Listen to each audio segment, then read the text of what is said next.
लेकिन आज हमारे पास है कुछ ऐसी दो फीमेल्स जो सीड टू स्केल की कहानियां सुनाने के लिए हमें यहाँ पर मिली हैं। और उसमें भी खास बात यह है कि हम उनकी कहानियों से आज हौसला उधार लेने की कोशिश करेंगे। तो शुरू करते हैं और कोशिश करते हैं कि हम उनसे ही उनकी कहानी सुने। गीतिका मैम, आपसे स्टार्ट करते हैं। मेरे से नहीं, आप इनसे स्टार्ट करें। बिल्कुल, आपसे स्टार्ट करते हैं। अगर कहानी 25 साल का एक सफ़र तय कर रही है और आगे भी मुझे लगता है और 25-50 साल का सफ़र तय करेगी, तो थोड़ी लंबी कहानी है। जल्दी से बोलने की मैं कोशिश करती हूँ। मैंने ग्रेजुएशन बिजनेस मैनेजमेंट में किया था। उसके बाद फिल्म मेकर बनने का बहुत शौक था मुझे। It was a dream to be a director. तो फिर मैंने जाके अपना मास कम्युनिकेशन किया पोस्ट ग्रेजुएशन जामिया मिलिया इस्लामिया से। मास कम्युनिकेशन रिसर्च सेंटर बहुत प्रसिद्ध सेंटर है दिल्ली में। उससे पहले बचपन आर्मी स्टेशंस में गुजरा। मेरे पापा आर्मी ऑफिसर से, मम्मी प्रोफेसर थी इकोनॉमिक्स की। तो एक बहुत स्वीट और बहुत सिंपल मिडिल क्लास अपब्रिंगिंग मेरी रही। हम बहुत किताबें पढ़ते थे, हम बहुत मूवीज़ पिक्चरें देखते थे, बहुत कंटेंट उस ज़माने में भी हम कंज्यूम करते थे। तो कॉलेज के आखिरी साल में किसी ने मुझे कॉलेज के कैंपस में देखा, एक प्रोड्यूसर ने, और मेरा पहला टेलीविज़न शो एंकर करने के लिए मुझे ऑफ़र किया। अच्छा हो गया। उसके बाद पता नहीं कैसे नंबर किसी के पास पहुंचा, तो पहला लाइव इवेंट मुझे एंकर करने के लिए ऑफर किया। उन्होंने कॉन्ट्रैक्ट साइन कराया था। होंडा कंपनी थी, इंडिया में लॉन्च हो रही थी। तो वो कॉन्ट्रैक्ट ऑनर में शायद ना भी करती तो चलता, बट वो कॉन्ट्रैक्ट ऑनर करने की वजह से मैं लगान के ऑडिशन में नहीं जा पाई। I made that choice that I will honour that contract. तो पहला जो मेरा एंकरिंग करियर का शो था, बहुत बड़ा था। It was a Honda launch in India. वहाँ से जो शुरुआत हुई, आई वॉज पहले दिन से ही मैं जो आज कर रही हूँ वो वैसा ही काम मैं तब भी करती थी। बट शुरुआत बड़ी गलत रीज़न से हुई थी, क्योंकि दे paid me a lot of money. बहुत पैसा दे दिया था उन्होंने मुझे 6 या 7 दिन के काम के लिए। तो मैंने कहा ये तो भाई बहुत अच्छा है, ये तो मतलब मैं कहाँ कैमरा उठाती फिरूंगी और डायरेक्शन करती फिरूंगी, यही देखती हूँ।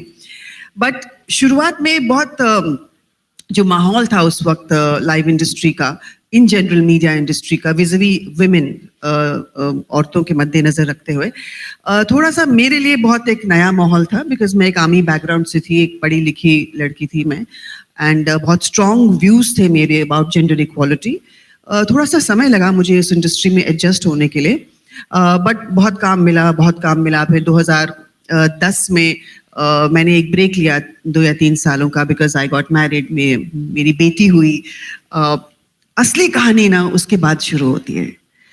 उसके बाद जब 2012 में मैंने कहा अच्छा जो मैं करती हूँ ठीक ठाक करती हूँ, शिद्दत से करती हूँ, मेहनत करती हूँ, मन लगा के करती हूँ, वापस चलते हैं, काम करते हैं। बेटी अब 2 साल की हो गई है। बहुत मैंने वक्त दिया था अपनी बेटी को पहले 2 साल। एंड फिर जो अनुभव हुआ मेरे लिए, वो आज भी शॉकिंग ही है। मैं वो वर्ड शॉकिंग यूज करूंगी उसके लिए। थोड़ा सा वेट पुट ऑन कर लिया था मैंने, वो मेरी मर्जी। मैं अगर वेट पुट ऑन करूं या ना पुट ऑन करूं, वो मेरी मर्जी होनी चाहिए। एज एन एंकर क्या ज़रूरी है कि मैं अपना कंटेंट प्रिपेयर करूं, मेरी आवाज़ अच्छी हो, मेरा मॉड्यूलेशन अच्छा हो, मैं ऑन सेट डिसिप्लिन के साथ काम करूं। ये सब कुछ भी मायने नहीं रखता था। जो दरवाजे हमेशा मेरे लिए खुले होते थे, वही लोगों ने ना मेरे मेल्स का जवाब दिया, ना फ़ोन कॉल्स का जवाब दिया, ना मीटिंग की रिक्वेस्ट को एक्नॉलेज किया। और मुझे सामने बिठा के कई सारे लाइव इंडस्ट्री के दिग्गजों ने ये बोला, क्योंकि सब मेरे दोस्त ही थे एंड कोइंसिडेंटली सब आदमी थे। तो सब ने बोला अरे क्या है, क्या पति कमा नहीं रहा है क्या, क्यों, क्या हो गया, why do you want to come back, कैसे कर पाओगी, इतना वेट हो गया है, यू आर 35 प्लस, कितनी ग्लैमरस लड़कियां हैं बिजनेस में, ना तुम नेटवर्क करती हो, ना सोशल मीडिया पे हो। And I was always, I was very clear, I would not break my principles for success. ऐसे करके बहुत क्लियरली मुझे बोला गया था कि ये नहीं हो पाएगा, तुम नहीं कर पाओगी, ये वापस नहीं आ पाओगी तुम। और एक प्रोफेशनल के लिए मुझे ये समझ ही नहीं आया कि मैं तो अभी भी वही प्रोफेशनल हूँ, क्या फ़र्क हो गया है, सिर्फ बच्चा पैदा हुआ है, थोड़ा सा वेट चढ़ गया है, थोड़ी उम्र बढ़ गई है। ग्लैमरस का डेफिनेशन हम सब अपना पर्सनल रखते हैं। तो उस वक्त जो मैंने फैसला किया वो फैसला शायद हम सबके अंदर शक्ति दुर्गा विराजमान है, उस शक्ति ने फैसला लिया कि तुम नहीं डिसाइड करोगे कि एज अ वुमन मैं कब रिटायर होंगी, ये मैं डिसाइड करूंगी एज अ वुमन प्रोफेशनल कि मैं कब रिटायर होंगी और मैं कब काम करना बंद करूंगी। और तब शायद मेरे करियर की असली कहानी शुरू हुई, जब मैंने, अगर प्रोजेक्ट को 100 देना होता है तो मैंने प्रोजेक्ट को 150 दिया। वो भी करना पड़ा क्योंकि हम जो जिस चीज़ को मैं बैटल कर रही थी वो बहुत बहुत मैसिव, बहुत बड़ी थी। वो एक जो कन्वेंशन, जो स्टेरियोटाइप था औरतों को लेके इंडियन स्टेज पर, और 3 या 4 साल बहुत कड़ी मेहनत करनी पड़ी। और फिर शायद लोगों ने ये देखना शुरू किया कि ठीक है गीतिका साड़ी पहन के आती है, चलो कोई बात नहीं, गीतिका बंद गला पहन के आती है, वो गाउन्स नहीं पहन रही है, वो डीप कट्स और स्लिट्स नहीं पहन रही है, वो नेटवर्क नहीं कर रही है क्लाइंट के साथ शो के बाद, बट शायद यार काम ठीक ठाक कर रही है, नहीं, आवाज ठीक ठाक है, शक्ल ठीक ठाक है, कपड़े ठीक ठाक पहनती है, डिलीवर करती है कंटेंट, क्लाइंट की बात मानती है, हेल्प करती है, कोऑपरेटिव है। धीरे धीरे करके ये सब होने लगा एंड बहुत सारे अवार्ड्स भी उसके बाद सडनली मिलने लग गए और बहुत अच्छा अच्छा काम भी मिलने लग गया। और एक ऐसा स्टेज आया जो बहुत स्पेशल था मेरे लिए, एटलीस्ट एक ही समय में मैंने बहुत सारे मेरे जो आइकन्स हैं उनके साथ काम करना शुरू किया, चाहे वो अमिताभ बच्चन जी हों, प्राइम मिनिस्टर ऑफिस ने बहुत काम करना शुरू किया मेरे साथ एज एन एंकर। तो उस सब से फिर और भी वो एक बैटल आसान हो गया कि अगर कंट्री के जो टॉप ऑफिसेज हैं, कंट्री के जो दिग्गज लोग हैं, अगर वो एक ऐसी महिला पे विश्वास कर रहे हैं जो शायद आप लोगों की नज़र में आउटडेटेड हो गई है, देन कुछ तो बात होगी। तो मेरे हिसाब से वो मेरी कहानी का बहुत बहुत इंपॉर्टेंट पार्ट है। मेरे लिए नहीं, मेरे लिए बिल्कुल भी नहीं, पर उन सब लड़कियों के लिए जो अब लाइव इंडस्ट्री में आती हैं, उनको ये कभी एहसास नहीं होता कि आपकी शेल्फ लाइफ 5 साल है, क्योंकि अब उनकी शेल्फ लाइफ तब तक है जब तक वो काम करना चाहती हैं। Very nice. जब आप इस तरह के प्लेटफॉर्म्स पे आके बात करते हैं, एटलीस्ट मैं तो इसलिए नहीं आती कि मेरी प्रसिद्धि हो, मैं इसलिए आती हूँ ताकि मेरे एक्सपीरियंस से, मेरे अनुभव से शायद और किसी को थोड़ा सा एक टिप मिल जाए, क्लू मिल जाए, प्रोत्साहन मिल जाए। सेकेंड हाफ मुश्किल होता है क्योंकि जो भारत में जो इस वक्त हमारा सोशल सिस्टम है, उसमें प्राइमरी केयर गिवर एक फैमिली की महिला ही होती है, औरत ही होती है, और मेरा जो घर में सिस्टम है वो भी वैसा ही है। तो तब आपको कुछ फैसले करने होते हैं बहुत क्लैरिटी के साथ, बहुत प्रैग्मेटिज्म के साथ। और मेरा सबसे बड़ा फैसला जब मैंने अपना सेकंड हाफ शुरू किया करियर का, वो ये था कि मैंने अपनी चॉइस से अपनी बेटी को जन्म दिया है, मैंने और मेरे पति ने। मेरी पहली प्रायोरिटी हमेशा वही होगी। जब तक वो 16-18 साल की ना हो जाए, she is my first priority. चाहे वो वक्त की बात हो, चाहे वो मेरे एनर्जी लेवल्स की बात हो, ध्यान देने की बात हो, अगर मुझे प्रोजेक्ट्स और उसके एग्ज़ाम के बीच में प्रोजेक्ट्स या उसके किसी ऑब्लिगेशन के बीच में चूज़ करना हो, 90 टाइम्स आउट ऑफ 100 मैं अपनी बेटी को ही चूज़ करती हूँ। तो बहुत क्लैरिटी है मेरे दिमाग में, I am very sorted on this. Second जो मेरा चॉइस था कि मैं शॉर्टकट्स नहीं लूँगी, क्योंकि मुझे ये करियर अगले 10 साल या 5 साल के लिए नहीं चाहिए था। मैं एज अ स्पीकर, बतौर स्पीकर अब अपना एक नया करियर शुरू करने जा रही हूँ, ट्रांसफॉर्मेशनल स्पीकिंग का। मुझे ये तब तक करना है जब तक मैं अपने 2 पैरों पे खड़ी हो सकती हूँ।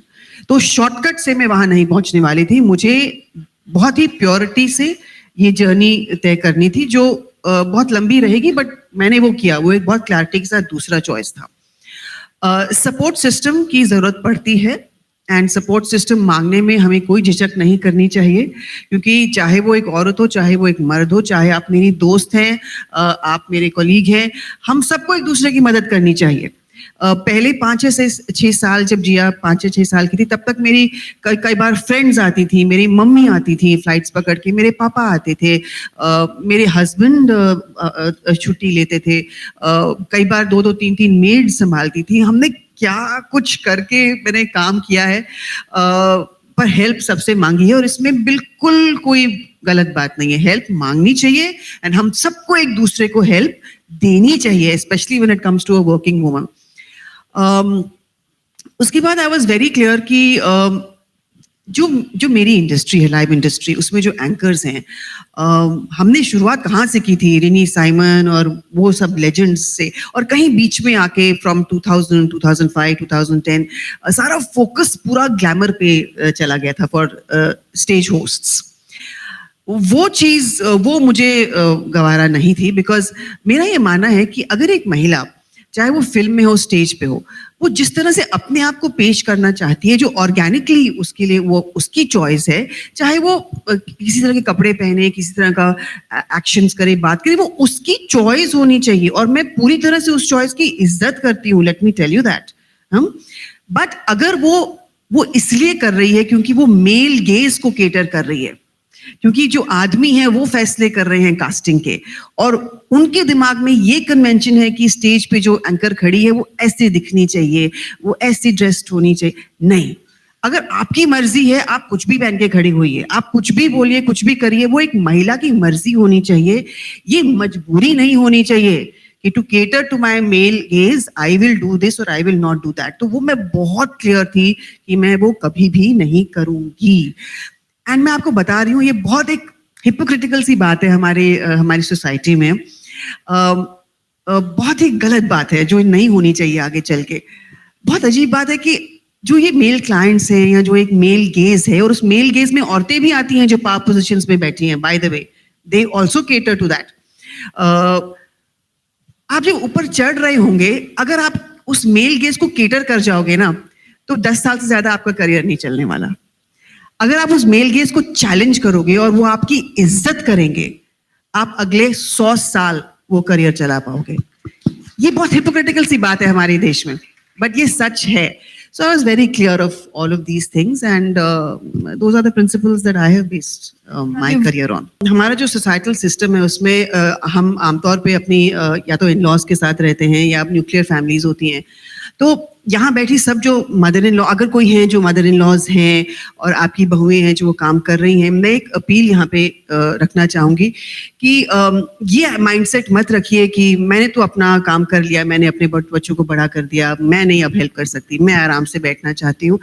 ऐसा मत करिए. ये मत सोचिए कि वो आपकी बहू है इसलिए मैं उसकी मदद करूँ या ना करूँ. ऐसा सोचिए वो एक औरत है जो दुनिया में जाके दुनिया बदलने वाली है.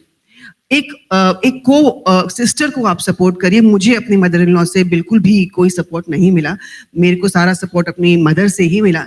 पर मैं नहीं चाहती कि ये इस तरह का माइंडसेट आगे चलता रहे या बढ़ता रहे. So we must support all the women who are a part of our family. अगला सवाल एंटरप्रेन्योरशिप, बिल्कुल आई एग्री टू दैट. अगला सवाल एंटरप्रेन्योरशिप से पूछते हैं. अनुराधा जी, आपसे पहले पूछूंगी, हमारे इंडियन सोसाइटी में फीमेल्स के बीच इकोनॉमिक लिटरेसी का बहुत क्राइसिस है, उस पे आप क्या बोलेंगे? आई डोंट थिंक क्राइसिस है. आई थिंक दो चीजें होती है. One, I think women look at ROI more then, so I think ultimately it is कि किसके पास, I think they are looking at who is in a family who is making more money, and then therefore they are looking at it in a more, I think, strategic way. But the second बात ये है कि किसी ने आपने ही कहा था कि number of 59% even educated women they happily pass on that responsibility to their husband, which is, I think that is a big problem, and I think that is part of our conditioning, and that needs to change. I think if you gave the same amount of money to a woman, she would probably manage it better, but somehow that confidence nahi hai. So I think पहला ये होना चाहिए कि सबके लिए थोड़ी सी classes होनी चाहिए कि how do you manage money better, and I think once we have that education, I don't see why we will have a problem with that. So it's, in my opinion, it's mostly a conditioning problem, and I think that is changing. I think if you look at my daughters and others, I think they have changed. I remember even my parents, my mother managed all the money. My dad never did. He would give the money, and it was always my mom's responsibility to manage everything. So I think I have seen that. So for me, it was not a problem. But I do understand that for a lot of people, it's just natural to give that away to someone else. तो हमारी जो संस्कृति है, जो हम जिन देवी देवताओं को मानते हैं, उनमें से जो हमारी जो चीफ फाइनेंशियल मिनिस्टर है वो तो लक्ष्मी जी हैं। तो कहीं ना कहीं ये तो माइंडसेट ही गलत है हम लोगों का कि औरतें पैसे मैनेज नहीं कर सकती। आई फील एक इंस्टिंक्टिव सभी भारतीय औरतों में हमेशा से रही है, बिकॉज घर का खर्च तो हमेशा से महिला ही संभालती आई है। बट एज अ वुमन मैं अपनी पर्सनल एक्सपीरियंस से बताऊंगी कि मैंने जितना भी पैसा आज तक कमाया है, मैंने उसे बहुत सीरियसली लिया है और अपने आप उसे किया है और सीखा है कि मुझे उस पैसे को कैसे मैनेज करना है। Because you have to respect, आप जो पैसा कमा रहे हैं या जो पैसा आपके परिवार में आ रहा है उसकी इज्जत करना बहुत जरूरी है। और अगर आप डिफिकल्ट करियर चॉइसेस ले रही हैं एज अ वुमन, जो पॉपुलर चॉइसेस नहीं है, जो इजी शॉर्टकट्स नहीं है, उस पैसे को भी आपके लिए काम करना पड़ेगा। क्योंकि जिस महीने में मैं 4 ऐसे प्रोजेक्ट्स को ना कहती हूँ जो मुझे नहीं करने, जो मेरे टेस्ट के हिसाब से नहीं है, उस महीने मेरा जो पैसा बैंक में बैठा हुआ है या डेट फंड्स में है या म्यूचुअल फंड्स में है या गोल्ड में है, वो पैसा मेरे लिए काम कर रहा है। तो बहुत इंपॉर्टेंट है सभी वर्किंग महिलाएं कि आप अपने पैसे को मैनेज करना समझें, वक्त निकालें, ट्यूटोरियल्स लें, एडवाइस लें, समझें, एंड जो पैसा बैठा हुआ है उसको भी आप अपने लिए आप काम कराएं। ये आपकी बहुत बड़ी शक्ति बनेगी आगे जाके। अगर आप ये वीडियो YouTube पर देख रहे हैं तो हमारे चैनल को सब्सक्राइब करें और बेल आइकन को दबाना ना भूलें। अगर आप Facebook पर ये वीडियो देख रहे हैं तो हमारे पेज को लाइक करें।